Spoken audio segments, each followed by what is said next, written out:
Hope you're all doing fantastically well. Welcome back to Location, where I change where I am every single video just to keep you guys amused. Nope, by no fault of my own. I am not in front of the green screen. I am not downstairs in the dining room. You are, in fact, in my bedroom. Here we are, the clothes rack. Didn't need to tell you any of that, but there we go. Here we are back with the room mill. I think this is sending me slightly insane every single day, everybody. I enjoy the interaction. I enjoy the engagement. But the rumours are sending me slightly nutty, as you can probably tell. I hope you're all doing fantastically well.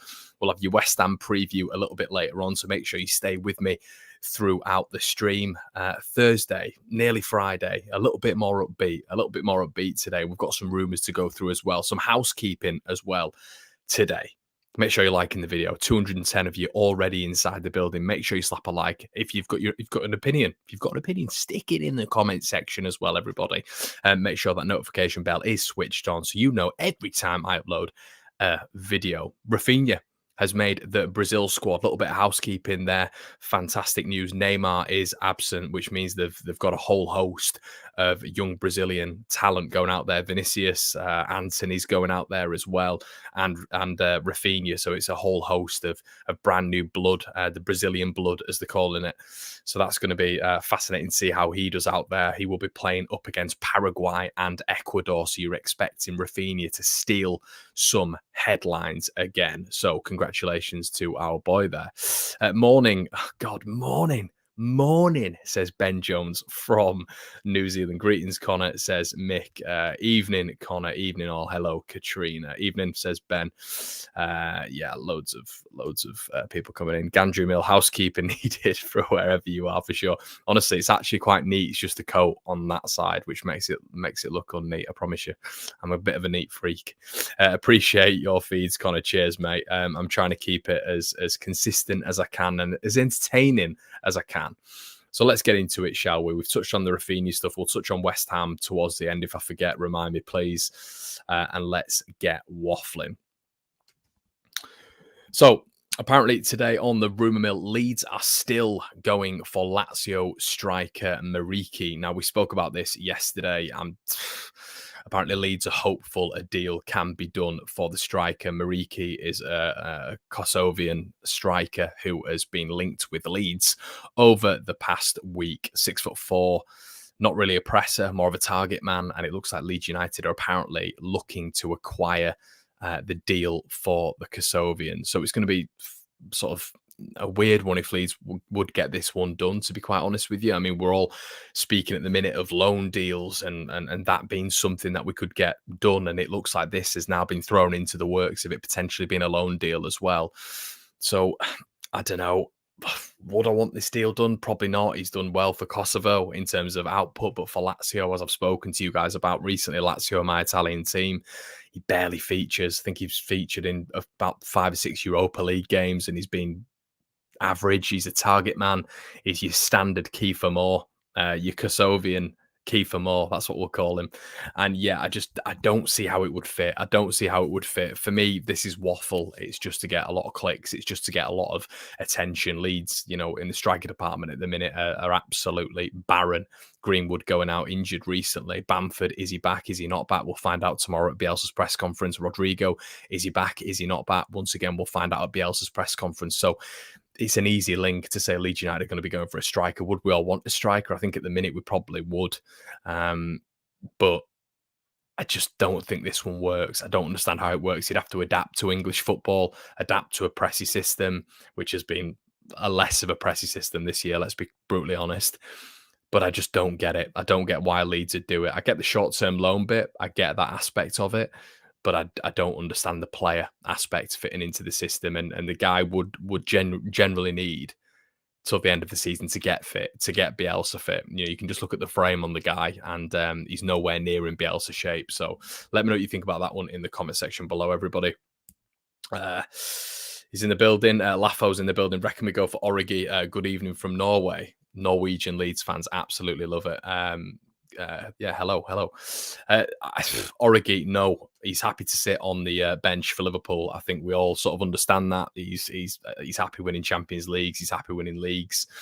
League sat on the bench. I think he's all right with that. And listen, I understand that in a way. I think it's the modern footballer. The modern footballer wants to get a CV, which is more preferential than maybe their playing time. And if he's getting paid very, very well at Liverpool, he's coming on, he's scoring important goals, then why on earth would he trade that in to come and fight relegation really for Leeds United? I don't get why he'd do it. And Newcastle, on the other hand, a team who are going to invest heavily in the squad, you might be able to see an ambitious project there, even in the next 2 or 3 years, fighting at the top 6, top 8. That could be attractive for him. But I think at the minute, from what we know with Divock Origi, he's settled where he is. He's happy just coming off the bench and scoring important goals for Liverpool. But yeah, listen, I'm not saying Leeds aren't ambitious. That's not where I'm at. But I do think obviously Newcastle are going to soar a lot higher than Leeds will in the near coming years for obvious reasons. Lawrence said Origi, he's too expensive for us and happy as a bench warmer. I think that's a pretty good way of putting it. Kosovian Shefty Coochie, it's a good way of putting it, to be honest, Josh. It's been a rubbish window so far. Looking at Newcastle and Villa is depressing. It is, Vinny. I mean, Villa. I was having this conversation with KG today. People who don't sort of watch football, and this is in no way patronising to anybody whatsoever, but if you've ever done reading around Aston Villa's situation, you seem to get a lot of I've seen it with Leeds fans as well. They'll compare Leeds and Villa and our financial situation, and they'll turn around and say, yeah, but Villa have just got the Grealish money. It's absolute waffle. Absolute waffle. They are owned by billionaires, and yeah, it is. It's. I mean, I've read something recently where there is $1 billion outlay for Aston Villa in the next coming years to keep them competitive with the top 4. They are in a completely different stratosphere when it comes to wages, as we know Newcastle now are as well. But Villa are a massively, massively rich club. And I think for some reason, a lot of Leeds fans think that they've just got this money from Grealish. It's not the case at all. They're building a really impressive project at Aston Villa, and you've got to be transparent. You can't be biased. And yeah, it is a lot of envy because we'd like to be in their position. We'd like to be signing Emi Buendia, Phil Coutinho, you know, and all the likes. Luca Dean, great signing. You know, I think a lot of Leeds fans were envious of Emi Martinez, the goalkeeper last season. So yeah, they've had a great window, and listen, they've got a lot of money. As I said, they've got a lot of money, and Villa are going to be up in the upper echelon of football, I think, for quite a while.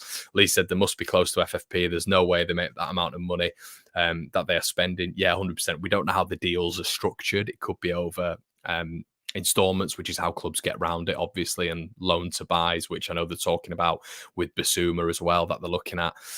But you know, they're looking to offload El Ghazi and Trezeguet and Douglas Luiz probably in the next couple of years as well. So yeah, I think their offloads will be good for them as well. I think they'll get some good price for some of their assets. But anyway, we're not here to talk about Villa.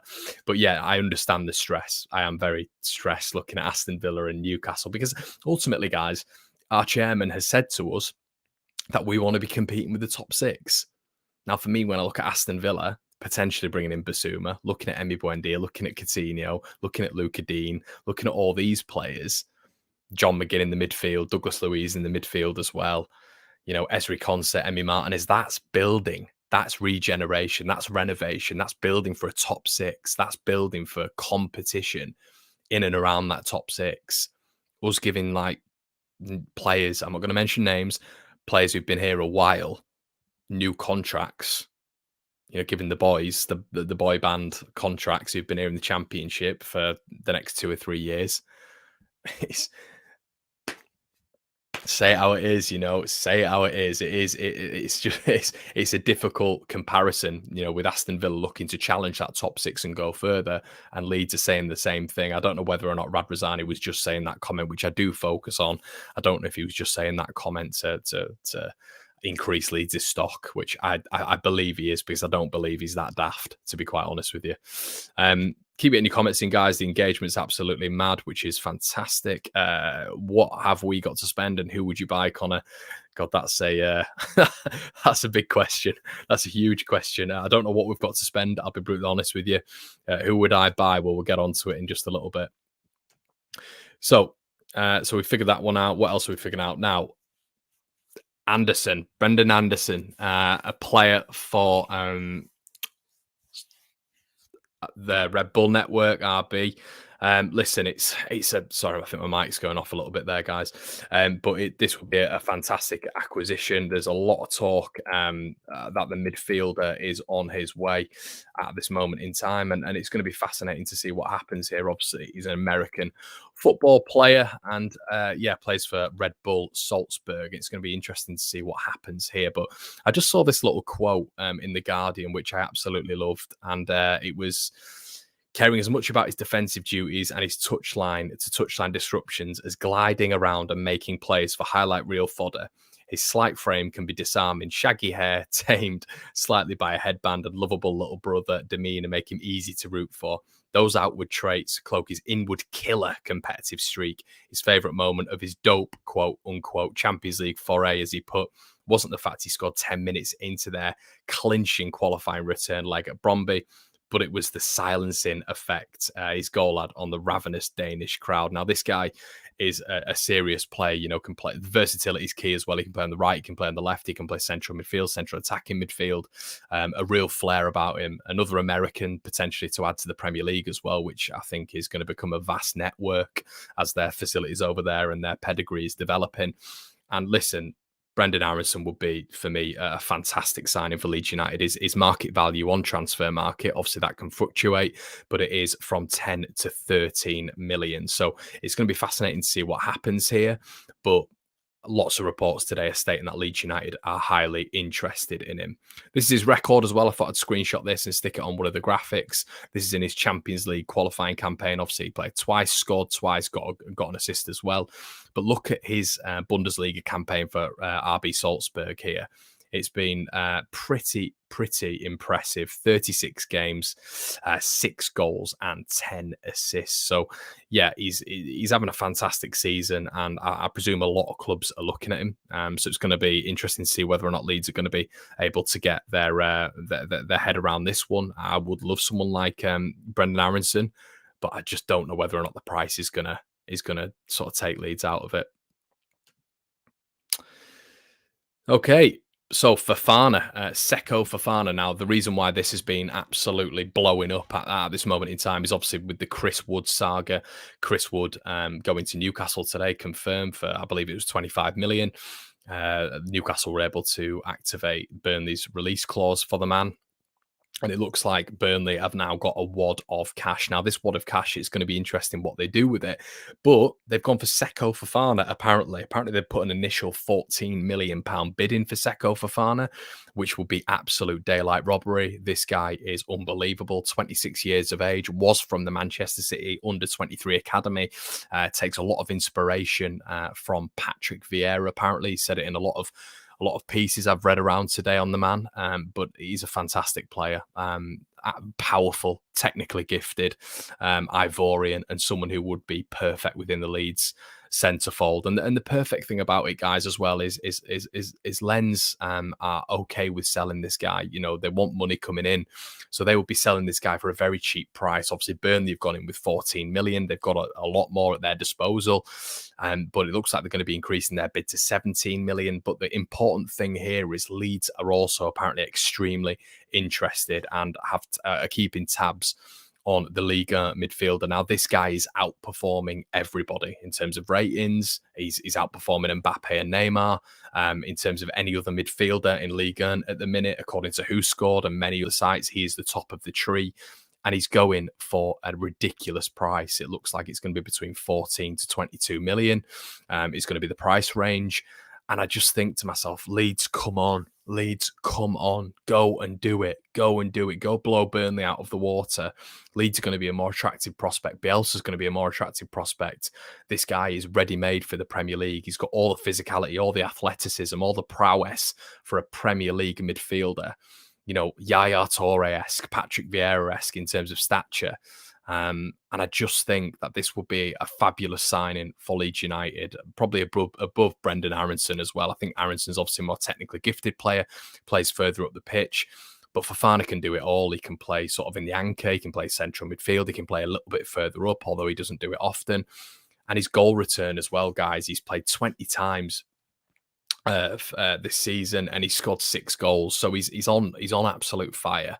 He really is, and he's definitely someone who, for me, Leeds have to be targeting. It's just someone like him who's available. You've got other Premier League clubs looking at him, including Newcastle and Burnley. Why can Leeds not go and get that one done? Why can we not just go out on there like we did with Dan James, when out of nowhere we just slapped 25 million quid down when the opportunity arose? This is what's happening right now. The opportunity has arose. Can Leeds go and do it? Well, the question's at Leeds United's door, isn't it? So Vinny's come in and said, Burnley have more money than us now. You don't know. I just don't know what's going on behind the scenes. Leeds have a very tight ship at the minute, Vinny. We don't really know what happens. We know that FFP isn't an excuse anymore because they've got around about 80 to 90 million to still spend. So that's not an excuse. Not saying that the club are showing that as an excuse, but a lot of people are coming back with rebuttal and saying, well, what about FFP? You know, giving Leeds all the excuses in the book. They're not doing it because of this and because of that. No, they're not doing it for whatever reason. I don't know.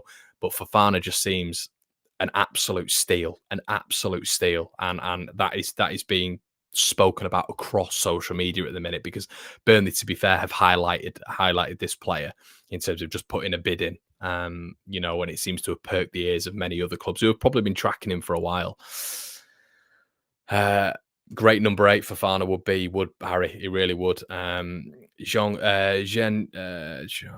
Cajuste, sorry, I couldn't read that then. He's better in my opinion and went for just 10 million. I'm not sure. The numbers that this guy's putting out at the minute. I mean, Cajuste is a fantastic player, but you know, Fofana at the minute, he's just an absolute monster. So yeah, Jim's come in for Fofana this season. Season's RDP, but a lot cheaper, mate. Someone who we could get done quickly, and could be in the squad very, very imminently.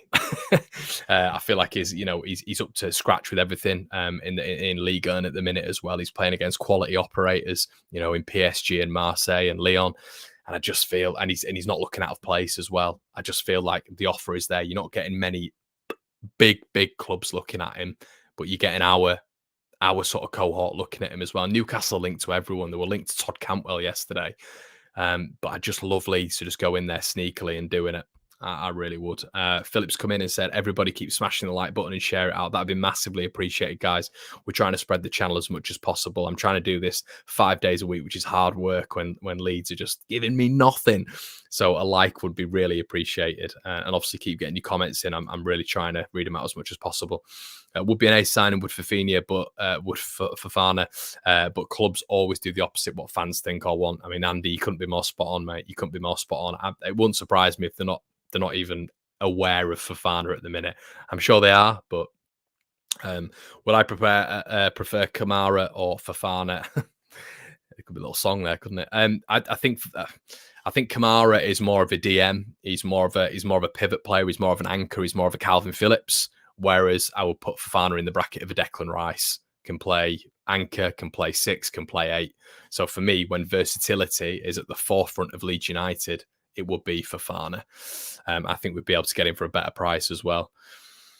So yeah, I'm just getting through 680 of you in the chat. Amazing. So make sure you keep liking and getting your comments in, guys. Neil, to survive in this league, Leeds need strength in depth. Seriously, other teams will get stronger. Yeah, they will. I mean, that's going to be a thing over the next however many years. Teams are going to strengthen. Teams are going to get better, and Leeds can't. It's not sustainable with a small squad. It's not. And whether or not that's with this manager, I mean, there's a question to you guys: are we consistently going to be able to put out a team a small squad, and reach top 10 consistently, which I think is realistic for the club's aims if we do stay in the Premier League this season, are we ultimately going to be able to do this with a small squad?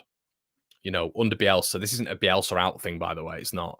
But the small squad thing, we have under Bielsa, we've naturally had 4 injuries per game. And that's not detailing the caliber of that player, but it's saying that on average under Marcelo Bielsa, it's been 4 injuries per game. I just don't know if it's sustainable. I don't know if it's sustainable when you're trying to get into the top 6, trying to get into the top 8, top 10, and being there consistently, because you're always playing Russian roulette.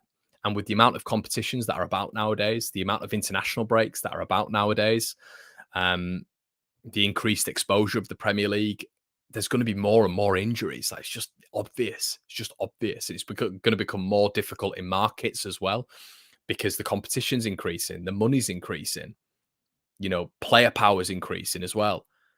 So this small squad thing, it's not sustainable. So we can keep going on this like little party small squad thing for as long as people think it's viable, but over long term, it ain't going to work. It's not going to work.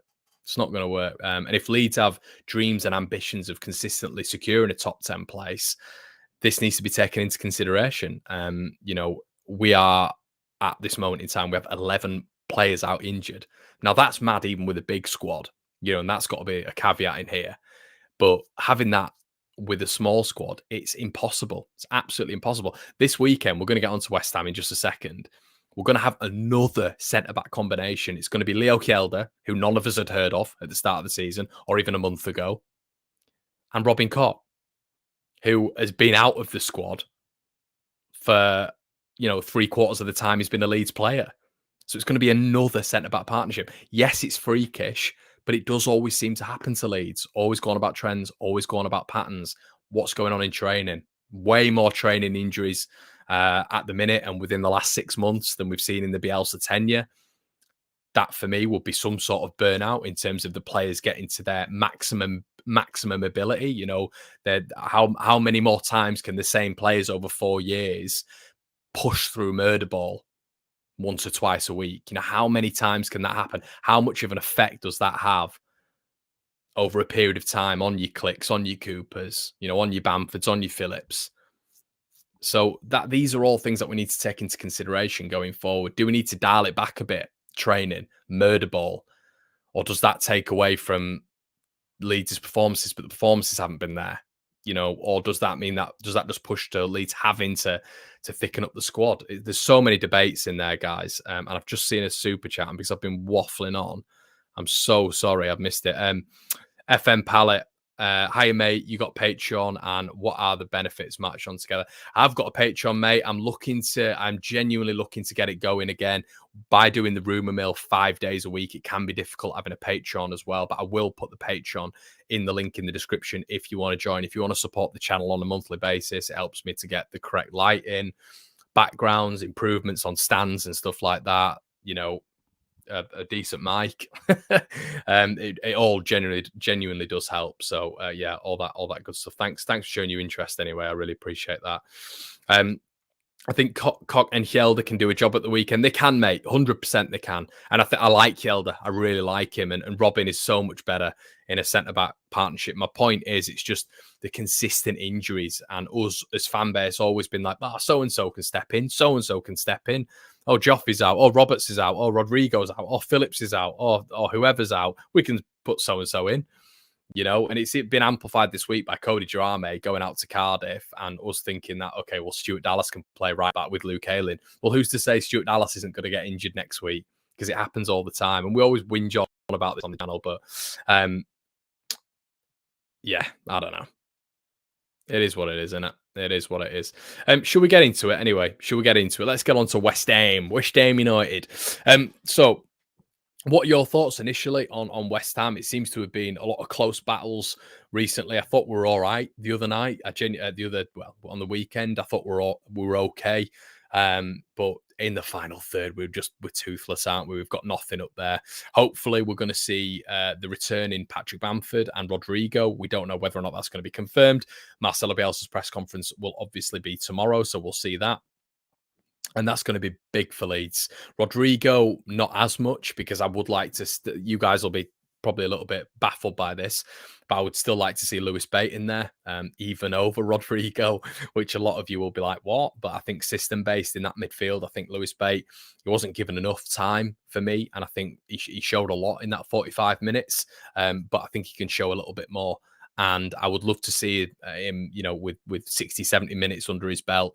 And he's a midfielder, guys. Get it? He's a midfielder. Lewis Bate is a midfielder. So we don't want a striker in the midfield. I know he's got experience and all this sort of stuff, but I would love to see Lewis in there. I thought he was good in that first half. I don't think he lost many midfield battles. I thought technically he was good on the ball, making good decisions, high football IQ, which I don't think we have a lot of in the side. So yeah, I'd like to see Lewis Bate in there, even if Rodrigo is back. You all might think that's a bit bat something crazy, but yeah, I would. I'd obviously put Bamford straight back in there. But yeah, Lewis Bate, I like what I saw. I really did. So let me know what you think in the comment section below. Do you think Rodrigo should just come straight back in? The positive with Rodrigo, obviously, is this season there's been so many indicators that when Rodrigo plays, Rafinha plays better. Even Harrison seems to play better as well, just because obviously he's got that technical ability in the midfield, I guess. But the thing with Rodrigo is it's just his defensive work, and that's always a problem in the midfield. And Leeds, you'd be kidding yourself if you think that Leeds don't sort of go to pot when Rodrigo's in that central midfield. That was a whole problem last year. That's why last year we went to a central midfield pairing of Dallas and Roberts for the last 10 games, because that Rodrigo experiment was not working. And it's shown similar things. It's shown similar aspects this season. So Ariana's come in and said, no Rodrigo, please, or no Rodrigo should be in. All said Bate's quality. No Bate for me. Love Bate as a player. Yes, and Bate can't be bypassed by long balls for our centre-backs. Hissam's put his team in here.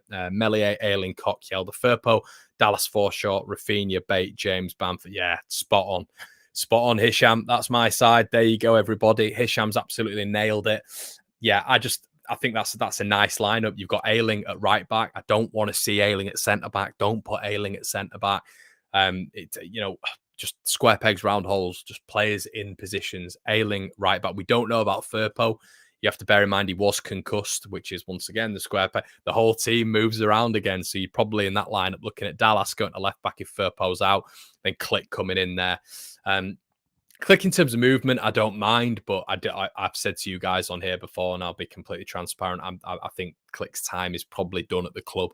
I like his movement. I think he's been better, but I think with Click, you've seen a downturn in his performances, in his physicality, in his pressing. It's a natural cycle, everybody. A natural cycle where players just need to be moved on. Or he can be on the bench, or he can be on the bench next season. That's fine by me as well. But I think it's a natural end for Matthias Click at Leeds United, in my personal opinion. But yeah, I think he's been all right in the past couple of games, to be honest with you. So yeah, if Firpo isn't fit and Dallas has to go left back, obviously that's not ideal, but there we go. Let's hope Firpo is okay, not Click, please. Yeah, there's a lot of people who are not a massive fan of Matthias Click, but yeah, I've loved everything he's done at Leeds, and this isn't a sayonara, a goodbye. I think as I've said, I think his off the ball runs are very, very good. I just think defensively he's weak. I think he loses his man quite a bit.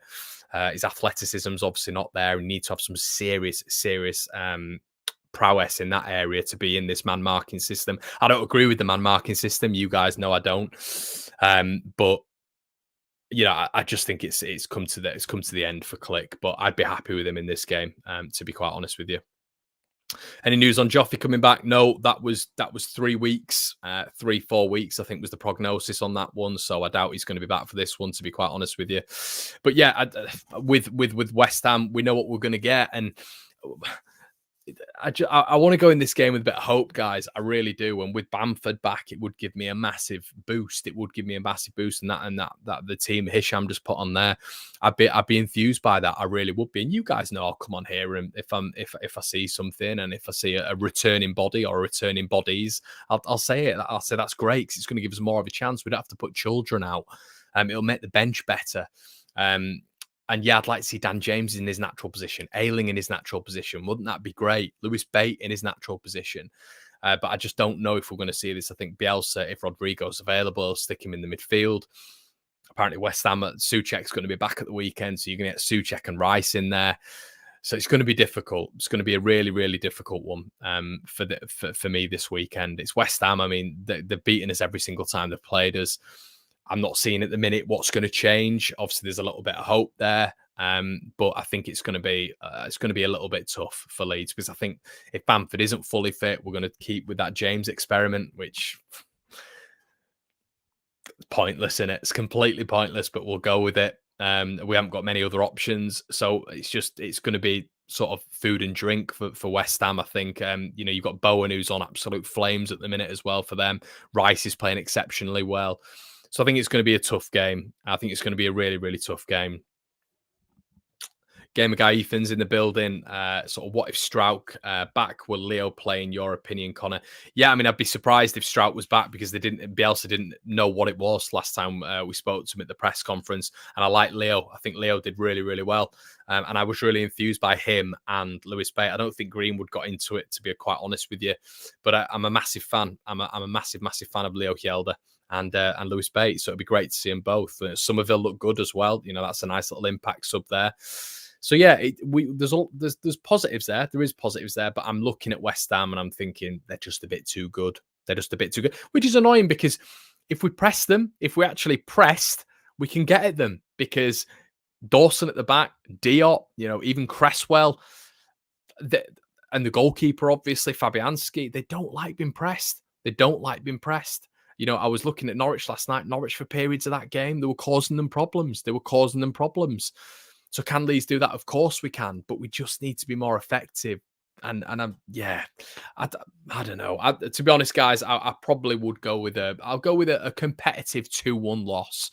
But I'm obviously hoping we can get it over the line. But I just think they've got too much quality for us. Leeds aren't showing that much at the minute, and I think it's going to be a difficult one. Guys, I'm going to leave it. I'm going to be back tomorrow, as always. So make sure you stay tuned. 713 of you. If I could get 713 likes, that would be amazing. Keep commenting. I read them all. Genuinely, sorry. I read them all. I hope you're enjoying the Rumour Mill on a day-to-day basis. And yeah, this has also been your West Ham preview. I hope you've enjoyed it. We've had a nice little natter, haven't we? I've been going on for 35 minutes. I'm going to go off, get myself a nice tuple. And everybody, have a lovely evening. Stay happy, stay healthy, and I will see you in a bit. Cheers.